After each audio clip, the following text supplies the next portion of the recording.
Okay, we're here at Ride Restorations, riderestorations.com. We have an English ice cream truck made by the R.G. Mitchell Limited Company in Lincolnshire, working on 50 cents American.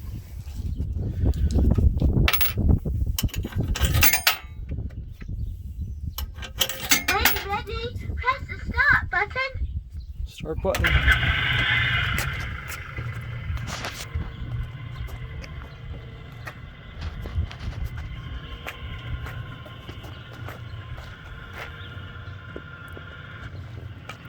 We have two fire buttons. We have honking horn,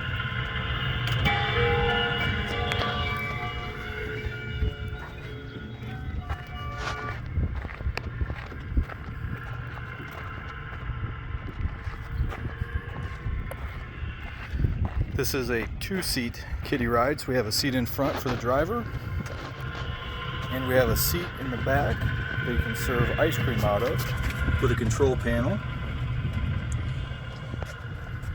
This particular ride runs.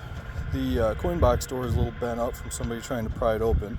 We can bend that back a little bit, but otherwise in working condition.